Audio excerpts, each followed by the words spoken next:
with absolutely no confidence. I want to make that clear to people. If there is a set mid, I'm excited to see what he does, but it will be the set into the top lane. Looks I don't like know if they go for the full dive. Looks like they're going to do it. You said 3 TPs. It looks like they plan to use them. Prepping the barrel. Who's going to auto it? The pullback is there on the face breaker. Set. Tank it. He goes golden. He's going to clean it. Cadril. Waiting over in the darkness. Mickey now in trouble. The kick goes in, and that's going to be an easy pickup from the side of Misfits. Finally some sign. You know, maybe not the Drake they want to see ever, but happy to have it. A little bit from the Herald. Looks like they're going to be able to break this one pretty instantly, and that's all getting put into the back. There's no more plates. I do want to point out that Torre on the top side of the map.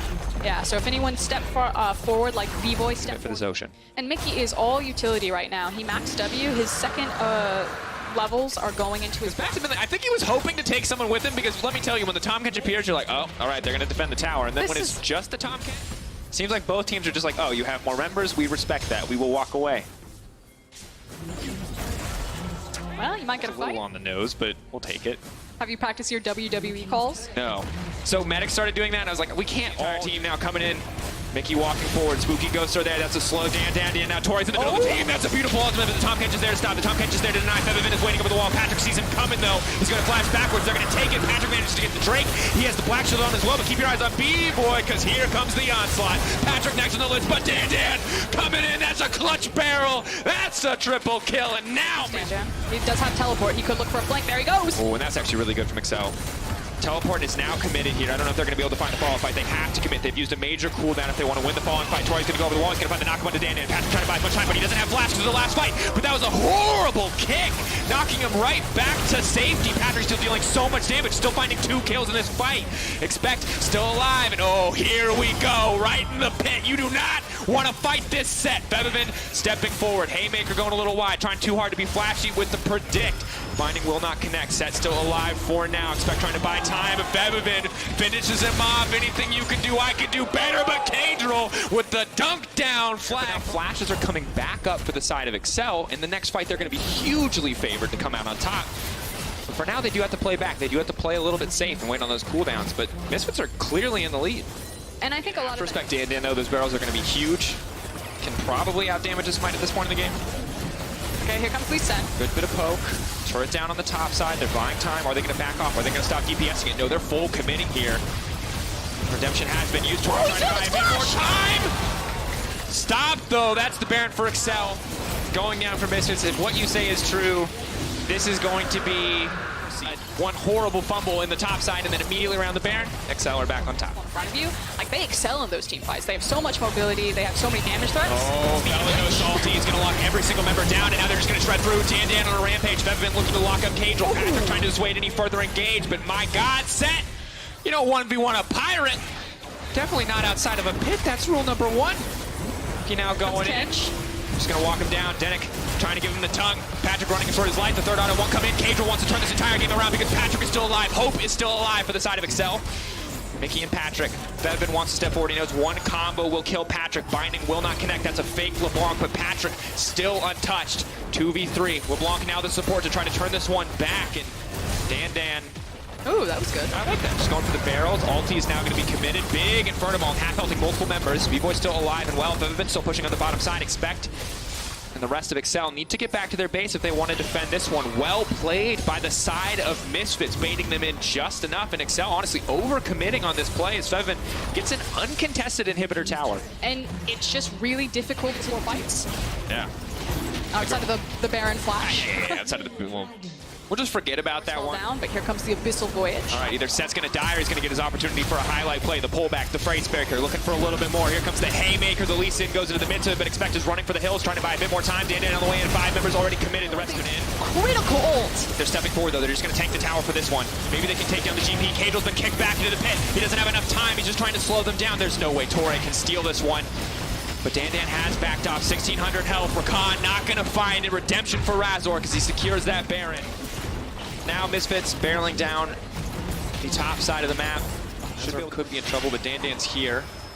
CC will connect. Torre's going to be in trouble. Might just be a highway for Lisa to get into this back line. Denik, who's overextended. B-Boy, big ulti, a lot of damage coming down, but the GP ult does not hit the back line. Patrick, half half his health instantly gone. The Black Shield buys him a bit more time. Expect in the middle of everyone. He's going to try to suplex down. The RKO, not enough to take him to safety. But Tori and Patrick cannot get it done. Misfits, another shutdown, another clean fight for Febby and Boo-Boy. Misfits are shredding through Excel. And you're absolutely right, Frostgurn. They have nothing left for Excel. 7 kills to 17. Misfits are going for the base. And yeah, I think that they are actually going to walk away with this one. You can see it on the death timers. You can feel it in the players from the other side. Dan immediately pulled the trigger on the teleport. And Misfits, after what an early game was completely dominated by Excel, were able to stall, wait it out, get to kind of their item breakpoints, and then just take fight after fight. And they were worried about Febabin. They picked the Morgana to shut it down, but they should have been worried about Dan, because that was a clean gangplank performance and an easy win pickup for the side of Misfits. A lot of focus on the middle lane. And I gotta say, I would have preferred the Mordekaiser. Really love Mordekaiser ulting a Braum. There's almost no greater feeling in the world. It's a surefire sign that there is a gank on the way. They're trying to commit to the play. Shadow just threw that cocoon out, trying to predict Abidage's way out, but now Humanoid just leaps face first into death. Is invisible in the grass. Checks over to level 5! He's walking away. He burned the Ignite. What Morato's gonna do, but can Shadow turn this one back? He's going to grab it. He's got red buff as well. Can he get the fight with Gilius? Turning it. Barrel's ticking. He's going to walk away. Being the first to make it to mid lane initially. Vision will spot him out. Humanoid can run to safety, pushes a little long back, wants to finish off the kill, but he only gets the clone. Abidage is playing with his food, and Humanoid has overstayed his welcome in that mid. Not confident enough to step forward. Gilius wanted to get the back off, did not want to look for the fight as he just now finishes the Runic Echoes, and that does mean their support first, and the fact that the Herald is still warded. But here's the block. Shadow trying to turn this one, the knockup. Can they get it onto Abidage? He's going to flash out to safety. The charm now going through. Humanoid goes over. Abidage is going to go down, and now Gilius is in no man's land. The stun. Just because I think vision denial is so strong, but I'll hold it. Yeah. Odoamne going for the dive. Arome smartly trying to focus on the wave, but his health bar might be the bigger concern here. Tries to buy a bit more time. They're tanky, but he hasn't burned. They had to wait for that last auto. Controlled in the early game. The mid game was really where it got a bit wild. Farmville was a thing. I mean, why not? The big winner here is Odoamne, who's just getting to 3 smack onto this tower. As Rumble was actually moving down mid lane in case his team needed him to participate. Feel free to tweet LS, as many of you will. And that's going to be instantly Gilius one-shot. Wow! Something like a Duskblade, which would have a bit more punch to it. Ooh, Abidage might have bit off a bit more than he could chew. He's now running for his life. The Ignite's going down. Humanoid can dash to a minion here in a second. Forgiven trying to save the day. For those plays, as Gilius is looking for revenge. Humanoid can go invisible in the creep wave, can dash through. There's no ultimate. The body slam, how much more time? The knockback, definitely not what Gilius wanted. Taking him out to safety, Abidage's left him. Humanoid, is he gonna get the reset? Is this his highlight moment? The Q through, Gilius! But 1-for-1 in the end, that has to feel bad. Humanoid. Well, and the good news for Matt is, like, I don't really feel like they're under a huge amount of pressure to do anything. Odoamne gonna try to commit to the play here, but Shadow's on the way. And Shadow shadowing Humanoid has been very good, but Humanoid now over-committing. That's not what you want to see. Well, the make-or-break play may have just happened right before our eyes as Shadow has to run for his life. Dunked down by Odoamne. Topside tower will fall. They've been very well to kind of put their feet back into this position here. Oh, but here we go. Kaiser trying to run in, but the snare does manage to connect, and he just brings it right into the backside of his team. Big Ol comes in for Abidage, still alive and well. They're trying to buy time, but there's the knock, but they found Forgiven on the backside, and that might just be enough. Carzzy flashing through the team to get the job done. They are going to take him down to the end, but that's the shutdown. Shadow now pushing forward. Arome still alive, but Chalkar tearing through them. Oh, man. Odoamne is destroying them in this fight. Abidage just chasing them down. The Infernal will fall in favor of Schalke. And I feel like a big issue is where the Supreme display... Doesn't do anything. Yeah. I thought he was just mowing the lawn with it. As you mentioned, Abidage walking in the darkness, wants to delete Shadow. They've spotted him out. There's no way he gets out of this one. Instantly dies. Schalke mid lane, they can get flanked here, but Schalke has to be very careful. Standing next to the wall can be a death sentence. Abidage just trying to chip away. Dreams flashing forward. They have to walk through the Rumble to find it, but they might not even need to. Braum all baiting out the MFL. Now they feel like it's time to re-engage. Gilius on a killing back Kiana ult. That's the win condition for Mad Lions here. Oh, they've been caught in the pinch, though. Abidage is coming over the wall. Where's Humanoid going to go now? Big Ol comes in for Forgiven. Shadow taking it in, but now they're fighting in the pinch. Humanoid has to be careful here. He's going to go and he's going to get the ult. That's going to be the bullet time. It might just be enough, but the knockback is there. Humanoid flashed out to safety. Abidage now on the hunt. He's locked him up. Humanoid going to go over the wall. Forgiven trying to chase him. Abidage goes in, and Humanoid goes down. Schalke's composition is this LeBlanc is in absolute terror in tandem with this agent. Enough. Shrelia's used. Odoamne now has to run. Ulti being used by Kaiser. Matt just barreling down the mid lane. Meanwhile, and I have to say, Schalke trading ult for ult is a purely good deal for Schalke. Mad absolutely need their ultimates to win a fight. Shadow is dead. Wow. The block damage been started. I think a bit over eager from the side of Schalke because the 4 members that make the Wombo combo are still here, but it's Odoamne on the flank. The knockup, the disengage is there. Humanoid going to stun multiple members. Gragas incredibly low now. Odoamne has overstayed and overcommitted in the front line. Carzy, here comes the bullet time. Can he get it though? But Gilius with a massive cast. Rumpel tries to rain down fire from the sky, but it might not be enough, or is it? Mad Lions turning the fight right back. A heroic performance. Kaiser and Carzy, the damage as well. Didn't appreciate it, but over the course of the fight, just getting so much work done. I honestly can't wait to see the replay because it did not look winnable.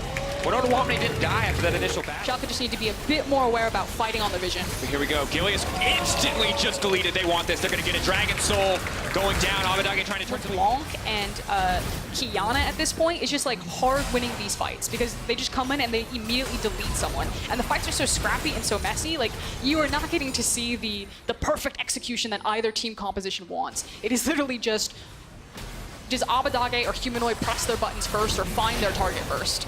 Ooh, Humanoid though, getting a little bit risky here, trying to go back. Now going to be in trouble, forced to flash away as the redemption comes through, but meanwhile mid lane is breaking. Forgiven is... Cocoon does land, doesn't look to fall upstairs quite yet. Schalke holding on for now, but they're just stalling for the cannon minions on the side of Mad. They will break this one down. Kaiser forced to dash out of safety, but honestly, Schalke just don't really have the tools right now to kick this one off. Ooh, Abadage though, once again, rinse and repeat. The worst Double kill with the Gragas barrel. And the question is, does he need to do that at all? Humanoid though, now running down. They see Humanoid split from the fight though, they think this is their opportunity. Carzy going to take a decent amount of damage for Odoamne, trying to dunk down on the Shadow, but he will not find it. The Bramald as well as the Rumble. Odoamne now running for the hills. Humanoid on the way in. Bullet time. Window of opportunities to punish when ults are down. But another tower drop. He's lured them in. He's looking to go over the wall. Can he get it? 4K health. Gilius, his chance for redemption. The barrel over the wall. The knockups, they're not going to let him have it. Humanoid buying a bit more time, and down comes a rain of fire. Orome and the rest of Mad Lions walk away with the Baron, and they might walk away with a few kills as well. Here comes a big bullet time. Flash into melee range of an Aatrox. Now that's a play with style. Well done, Carzy and the Mad Lions. Oh, and in the back of that fight, Abadage goes in and immediately gets deleted. He tried to blow some people up, the fight got split, and now Mad Lions have finally done it. We looked at each other for about 15 minutes in that mid lane, but we're cycling through analogies. It's GTA, it's Animal Planet, it's a game of tag, but at the end of the day, it's a game of League of Legends, and Mad Lions have come out on top. Just took a little bit of decision for a long time, right? And I love the final pick here from Vitality because it does give you some scaling options yourself. The Camille will be able to generate a lot of pressure. You're aware of what's happening top side of the map. Doing what he can to try and trade elsewhere will secure the early I want to go further and look at the mini-map. Inspired and Vander, they find themselves swarming around Sakin. Finn's gonna go in, gets the knockup. Call of the Forge God. Hook shot comes out, and Cabo Shot's able to flash away. He gets almost sniped down. Finn with the rupture. Not gonna do it just yet. One more breath. First blood, Finn. But Skeens this time around will now be putting some pressure on the top lane. Cocoon comes out, Grand Starfall as well. Finn almost gets a kill onto Skeens. Rappel goes up and comes down. Not done just yet. Finn survives the 1v3. He manages to stay in lane, get the CS, and get the experience, as well as Inspired picking up the second Drake. That was a fantastic advantage for Larsen's Azir. Obviously, Sakin went for that engage. We'll get back to that in a moment. As the Orn Horn has been summoned, here comes Larsen. Hunt Summer throws down the railgun. Cabo Shot will get taken out. If he's flashing onto me, I'm not safe, so I've got to get out. Speaking of not getting out... Oh, Sakin's in trouble. Cataclysm's already gone down. Larsen is going to come in from behind. And the kill will be donated to those Sand Soldiers. Sakin was relevant in this game. A lot of members around the mid lane. Sakin is going to stick around just a little moment too long. Jacktron, Skeens coming forward. Cocoon goes down as well. The Glacial Fisher. Hunt Summer melts Sakin where he stands. And now the Rift Herald is going to help push down this middle lane. Shot Barrage is flying. Is this going to snipe anyone? Are we being baited? Are we being trolled? No, not going to do a whole lot. Can we get a little bit meta for a second? Like zoom out.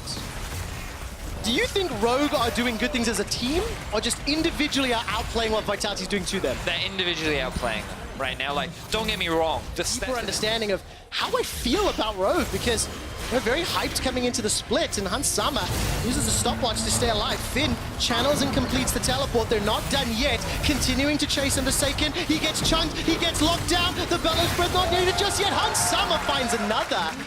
And Rogue, while that was going on, important to note that Tower did die up in the top lane there. Cabo was shoving it in, but it's a gigantic advantage, and another one falls in favor of Rogue. Yep, certainly does. And the point that I was trying to get at earlier is... We've had slower games today than yesterday, I feel, but definitely controlled ones. I mean, to be fair, like 19 minutes in, Rogue are now up by 4 towers. It's clear, it's controlled, is what I'm saying. And it's not chaotic, it's... Oh, I see, I see. Rogue have just got absolute control of this. There's no misunderstanding it. It's not like last game. No.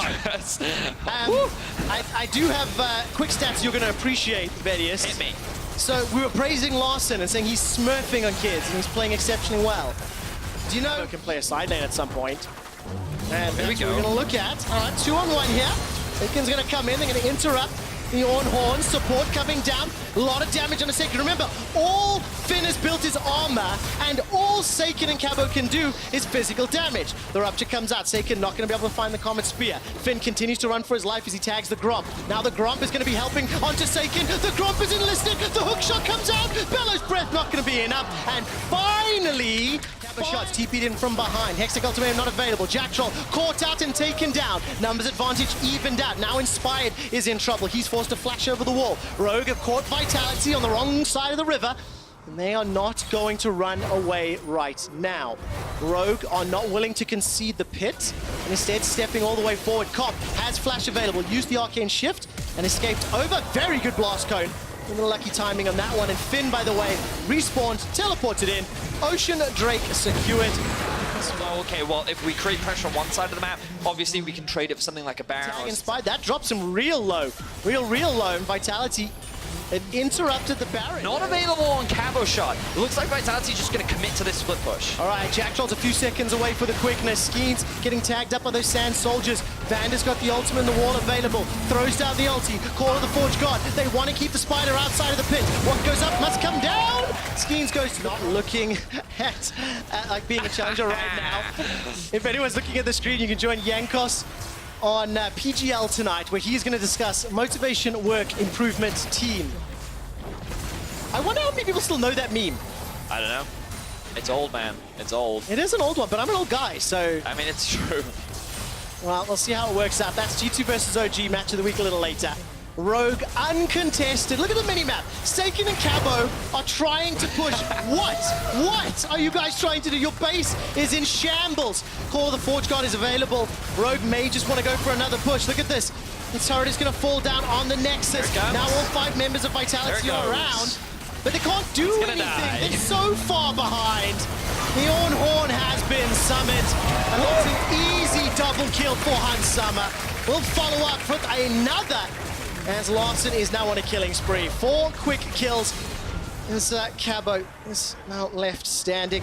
They're going to take down the Nexus. Absolutely massacres Vitality. 10 kills to 1. They did not allow them to use their early game comp at all. They outscaled them, outdrafted them. Rogue smashed Vitality in week 2.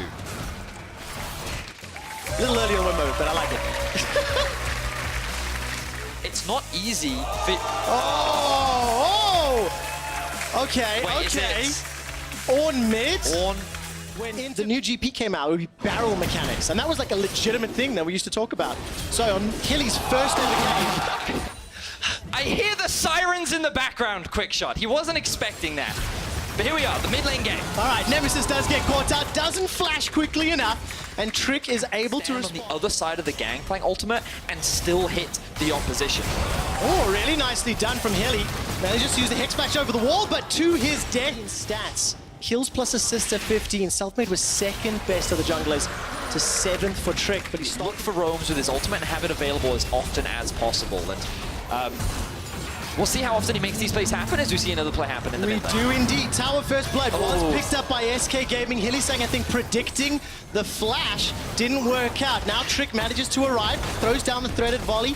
as well as Unraveled Earth. They're not going to be able to find the CC. The Rift Herald continued to siege with the help of Crown Shot and Limit, and they target the inner turret as well. Follow up, but that was a big engage. Grand Starfall comes down, and now GenX is looking for the play. Hylissang uses a dredge line. The Railgun manages to pick up the kill with the help of Hilly. Now they're not done. It's a double for Hylissang's Nautilus, and now Crown Shot is in trouble. Flash is available to him, gets bopped on the head. Bowler down, and Selfmade takes out his former teammates. And SK Find a team fight, really. That was initiated by SK. They put themselves in that to try and use it to break open that mid tower so they can gain a little bit more control over the map. Let's talk a little bit about what this means for the next few minutes. Oh, they're going to use the top. All right, that's fine, solid. Because Fnatic, as I mentioned, they've sort of speed run the last 2 games that they have played.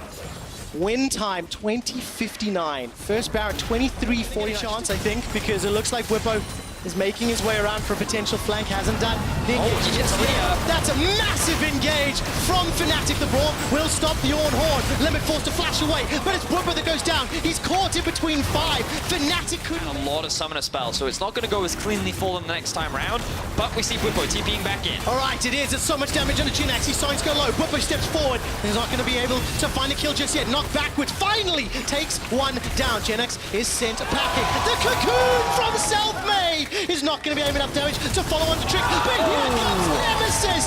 The bellows breath over the wall, and the knife cat sinks in another. Secure a tower. They're going to secure a Drake. Fnatic walk away the victors. Is this what you were talking about on PGL when you said the crispness, the decisiveness of Fnatic? They lose one, but the moment Whippo's back, the re-engage and literally everything landing. Yeah, and I mean, we were just talking about summoner spells, right? If you think about how much SK had to a great flash cocoon, but here, this is the creme de la creme from Nemesis as he flashes in, gets the knock, but we don't have time because Whippo's solo killing Sakura. He is for now. There is support coming down from Trick, but look at the damage. What? The Ornhorn does it, seals the deal. Now that's a golden Trick once again. He doesn't need to run. They fancy themselves another fight. Knock back from Nemesis. SK don't want this. Glacial Fisher comes down. Whippo finally taken out. Hilly has arrived just a little late to the party. But that looked like definitely not an issue, and I think the Fnatic can feel way more confident in these fights. Here it comes. Oh, another fantastic dredge line. Trick uses that hourglass you just talked about, Betty. That's a 3-man knocker from Nemesis. His Orn has been impeccable. GenX jumps into the back line, but he needs more support. Nemesis is currently holding off 4. He will finally go down to Crown Shot, and there is no reply from Fnatic. GenX got out with his life. It was a battle of the front lines where, hook lands. It does indeed. The shield is up though. Limit blocks a lot of damage. Reckless continues to step forward as Hilly now will get burned down. Whippo leaps in forward but is exhausted instantly. Look at that heal from the battle roar, but it's not going to be enough to pick up any kills. Nemesis flashes up 2. No ultimate. This is a very, very slow Baron thus far. Nemesis can jump into the pit, and it looks like he's going to. A rupture has just been thrown in. That's the flash. That's the bellows. The burn through. Reckless gets a double. He's looking at SK for more. The Baron has been illicit tactic. That's a triple. Quadras on the cards. It's stolen by scumbag Selfmade, but the Baron is gift wrapped for Fnatic. Everything we said it from Nemesis, it's gonna be the Baron for Fnatic. It's gonna be the Dragon Soul. That's right, like the damage trough that Fnatic found themselves in. And it made these fights difficult, but like what we're seeing now is like, honestly, the skill. And Whippo's thrill of the hunt, less than a minute, as Vedius would say, is now going to be in a little bit of trouble. Grand Starfall comes down. This could be the final attempt. GenX is getting obliterated in his HP. It's Reckless that gets another. He's unstoppable. The retreat is on the cards as Hilly goes down. Nemesis and Selfmade looking for another. Trick almost gets blown up, and he does. It's Selfmade that gets the kill secure. Inhibitor will be focused down, and this was a tense game. Back and forth. SK managing to step up in the early game, but Fnatic punishing in the mid-game. Whippo on the knife cat. Not going to be able to pick up the final kill as it's Reckless. 6-0 and 10. 7-0-10 to finish out the game. Fnatic will take down SK. Game that gets decided in 5 minutes. Is this Big Rumble. You can't pick Rumble. No. Is this the first time they've gotten out-drafted? And how much is Why is that a touch? But it's good to see what level competitiveness Origin will put up against G2. And it feels to me, with the draft and the way the draft played out, G2 are in try-hard mode, that they're playing deadly serious. Vedius, as you can see, Mickey will find a death sentence. First blood secured onto Destiny, but now all of a sudden Origin are flanking. The overheated Alfari has just timed out. Equalizer comes down. Rift Herald is still the target. Flash forward exhaust onto Alfari. Nukeduck steps forward. Remember, he's still deathless. One more death is available. The railgun comes out. Alfari goes down. A second kill for trading for something somewhere else on the map. And this is the first time we're seeing Origin not have that same level of control that they've had in the past. They're going to have to give this sentence goes between the uprights. Nobody caught yet. Finally, Herald looks like it will go down. Destiny manages to get engaged. The Herald is dropped as the flay goes backwards. Upset Nukeduck now falling back. Nukeduck gets caught up by the ethereal chains. He gets turned on, collapsed on. This might be the first death of Nukeduck in 2020. It's a second time in a row that OG's sort of fishing, trying to set something up. Yeah, and G2 just this is counter. quite uncharacteristic. The top side of the map means that G2's not going to be able to respond in time, but because G2 do have the Herald and Destiny is going to die, ouchies. G2 can now use this, the same performance that he's had so far in this split, but of course he is going up against arguably the best support in Europe. Definitely the case, and Nukeduck is under so much pressure. The rest of Origin arrive very, very late. Nukeduck's stolen ultimate, gets fired down, and now G2 are on the retreat. Xerxes gets a knock-up once again. The equalizer burns through so many members of G2 Esports. Caps gets saved by the Wish once again. That was really nicely done from Wonder, who's teleported into the back line. Gets bitten in the face by Xerxes Rek'Sai. Perks comes over the wall, throws out the signal of Malice, and it is full of Malice. As Upset will concede his first death. No, he won't. He manages to pick up a kill. He's on the way back. Perks is hunting Perks and wants running. it. He wants to make it happen. The feathers fly, and Upset is still not yet done. Calls the feathers back! Upset, you beauty! Look at the smile on Perks' face. He knows, but can Upset get out of this one? Oh, I don't think so. It's a 2v1, and he's used everything.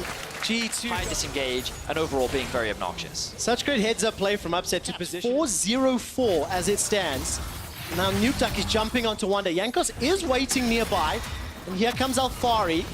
Equalizer comes down, that's a decent engage. Morella Nomicon is going to help out against Wonder's heal. Wish is still available to him, it has now been used. 4 members of Origin go in, they get 1 kill, turn their attention to Wonder, who's throwing out the silence, trying to find a route. He goes down. It's Nukeduck that finds another. Needed kills onto G2 Esports, but looks like they're only going to be able to trade it for 1 tower, as G2 is just gaining so much more control over the rest of the map. 3 towers to 1, 3,000 gold lead, and 2 dragons in favor of G2. Origin, they can turtle now, when you think about it. All right, bounce back to the distortion. I missed that one live. Perks literally looked at G2 once again, utilizing pressure very well, showcasing the sustain from Caps. But Perks is level 16, he's looking for the flank. Keep your eyes on Perks. Oh, Destiny got caught up by the death sentence. That means the engage tool is reduced. Equalizer is up and available. Alfari stepping forward. He has thrown it down inside the pit. Manages to not take out anybody just yet. Nukeduck escaping with his life. The exhaust reduces his damage. Now Perks is flanking on the backside. Destiny manages to predict it, gets the knockup, but he goes down. Perks still gets a kill as Nukeduck forces Perks' clone away for now. OG, it looked so good at the start, and Caps will be hunting down Nukeduck, who will get the kill. Incross will manage to step forward. It's Perks who does it for that pressure, you know, and how when he goes invisible, you don't know what you're supposed to do. Perks is just doing that. Ooh. And now he's dead. Right, so that's what he was trying to do again, but this time round, he didn't have his flash available, and he ends up getting punished for it. So, a little too much confidence coming out from Perks there. Now G2... Oh, they're going to push all the way forward. Wonder's going to get burned down. No Wish available to him. Xerxes kills Jankos. G2 overextend, maybe a little over-aggressive. Perks goes down first, Jankos after. They still don't get the Baron. The fight's not done. Equalizer's back up for Alfari. He drops it on G2's heads. Starts to burn them down. Wish is a few seconds away. So here comes Upset. Nukeduck is coming in from behind. Origin are right back in the match of the week. They turn their attention onto Caps and to Wonder. They're not done yet. And do they feel brave enough to go for Baron? They definitely should. More accurately, G2 put themselves in a position where they could get collapsed on Perks and Mickey stepped all the way forward. And now OG even up the gold. They have Baron on 5 of their members. And they escape with their lives. G2, the heal comes out, and he's able to disengage. Ooh, now we see the chase coming in from Origin. Oh, whoa! Where did that burst come from? What? I couldn't even see the animation, and Alfari is blown up where he stands. Destiny gets kicked backwards by Jankos' Lee Sin, and despite the feathers flying... Just shuts down Alfari. The rumble disappeared, man! Like, I was not expecting that damage to come out. Of course, the death cap is now completed. G2 are going to convert this into the Dragon. So, I mean, yeah, for sure. But like, what a chaotic game we've been seeing. You know, Origin have really been on the back foot, obviously proc each other, and then the E procs the final proc. So that was more than enough damage to get the kill. Now Origin, of course, do still get something back. The Baron buff, Hook lands. Their sentence comes out, no further engaged though, because it's only Wondering Caps that are nearby. 2 quick towers picked up by Origin. They haven't yet conceded this game. As long as Perkz can keep doing that, then G2 can just continue to siege. The tower is being chipped away from, and Nukeduck steps forward. Xerxes below half health. He gets away from the chains. Upset is in trouble. He's forced to use the ulti, forced to flash, goes golden, but Destiny's dead. Upset's caught behind enemy lines. It's 2 more kills to G2 go for the win right now. They can take out the inhibitor, and they've got some minions to play with. Ladies and gentlemen, if you did not bend the knee, you have to now, because the king has come to reclaim his kingdom. Perkz on LeBlanc has dominated this game, and G2 are looking to dominate Origin. They're gonna pick up a few more kills under the turret. 6, 1, and 9 for Caps. 6, 2, and 8 for Perkz on his LeBlanc. They're gonna wait for some more minions to come in. It has been a mostly clean game. One play around that Baron, but you've got to give credit to how G2 have, you know, played the majority of the game. I mean, for sure. Like, for the majority of this, it was G2's control. They played this extremely well, and like, you get to see what a great late game LeBlanc player looks like, and it's good to see that Perkz hasn't lost his stuff because he's been so instrumental in a lot of these late game fights. Origin is respawning. Trevor, I think we're about to see the final team fight of the game. Let's see if Origin can still hold out onto Hope. I got a better question. Let's see how many G2 want to hunt. Big ult. There's the engage from the quickness as well as the equalizer. Wish is not available. And Alfari's already used that ulti. As silence goes down to Nukeduck, he simply cannot get involved. That's going to be a dead Xerxes. He tried to use the ulti, and Nukeduck is just forced away. The amount of CC from the Soraka is so frustrating to deal with. Death Sentence catches one more on Alfari, and exactly as expected, G2 are looking to style on OG and send a statement. Undefeated 4-0. The undisputable best team in Europe remains unchallenged in 2020.